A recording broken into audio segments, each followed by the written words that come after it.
Bonjour à tous et bienvenue sur Maurice TV. Ce 12 mars 2026, Maurice s'habille de rouge, de bleu, de jaune et de vert pour célébrer son 58 anniversaire d'indépendance et ses 34 ans de République. On parle souvent de nos tribunes politiques, des discours officiels et des accomplissements économiques.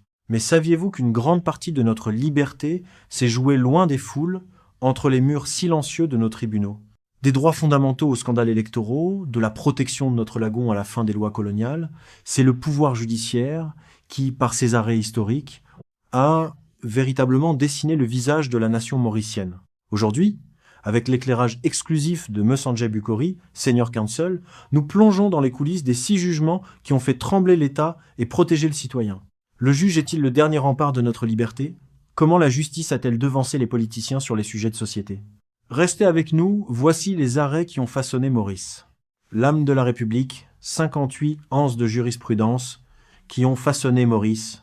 Alors que Maurice célèbre ce 12 mars 2026 ses 58 ans d'indépendance et ses 34 ans de statut républicain, le regard se tourne souvent vers les figures politiques. Pourtant, dans l'ombre des hémicycles, une autre institution a dessiné les contours de la nation, le pouvoir judiciaire. À travers 6 arrêts emblématiques, analysés avec le regard de Msandjé Bukori, Senior Counsel, nous découvrons comment les juges ont su par moments protéger la liberté, définir l'éthique politique et même devancer les réformes sociétales. 1998, Matadine v. Pointu, la rigueur du texte constitutionnel. L'affaire portait sur l'introduction subite d'une épreuve de langue orientale aux examens, dénoncée comme une rupture d'égalité. Le Conseil privé a ici posé un jalon fondamental. Le principe, la Constitution de Maurice ne contient pas de clause générale d'égalité permettant d'invalider toute mesure jugée injuste. La leçon, il existe une distinction nette entre une maladresse administrative, un préavis trop court et une discrimination constitutionnelle. L'égalité n'est pas un concept flou, mais un droit strictement défini de 2006, l'arrêt Koirati, le sanctuaire de la liberté. C'est sans doute l'un des piliers les plus solides de la séparation des pouvoirs. Le Parlement avait tenté d'interdire la liberté sous caution pour les délits de drogue. Le verdict, le Conseil privé a rappelé que décider de la liberté d'un citoyen est une prérogative exclusive du juge. L'impact, même un amendement constitutionnel ne peut ôter ce pouvoir au judiciaire. La présomption d'innocence reste le dernier rempart contre l'arbitraire législatif. 3. 2008, Jugnot v. Ringadou, l'éthique du candidat, où s'arrête la promesse électorale et où commence l'achat de vote. L'annulation de l'élection d'Ashok Jugnot a tracé une ligne rouge. La distinction, les promesses nationales, comme la pension de vieillesse, sont légitimes. En revanche, promettre des emplois ou des infrastructures spécifiques à une circonscription juste avant un scrutin relève de la corruption électorale. Le message. Le clientélisme ciblé est une atteinte à l'intégrité du suffrage universel. 4 et 2019. L'affaire Medpointe. La nuance du conflit d'intérêts.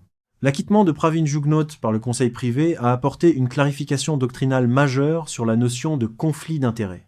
L'élément intentionnel, participer à une décision par pur devoir administratif, sans intention coupable, et pour une décision déjà entérinée, ne constitue pas un crime sous le Prevention of Corruption Act. La portée. L'arrêt a restreint une interprétation qui aurait pu paralyser l'action publique pour des motifs purement techniques. 5. 2023. Abdoussik v. State, la fin d'un héritage colonial. Dans un arrêt historique, la Cour suprême a dépénalisé la sodomie consensuelle entre adultes, invalidant l'article 251 du Code pénal de 1838. L'évolution, la Cour a interprété le terme sexe dans la Constitution comme incluant l'orientation sexuelle. La symbolique. Maurice s'est affirmé comme un État laïque et moderne, prouvant que le judiciaire peut agir comme moteur de progrès social lorsque le législateur hésite. 6. 2024. Écosud. La nature entre au tribunal. Le dernier grand tournant concerne l'écologie. Le Conseil privé a reconnu à l'ONG Écosud le droit de contester un projet immobilier sans avoir à prouver un préjudice financier direct. Le locus standi, l'intérêt environnemental est désormais reconnu comme un intérêt légitime. Une portée mondiale, cet arrêt permet à tout défenseur de l'environnement crédible de demander des comptes à l'État, une avancée majeure pour la protection du patrimoine naturel mauricien.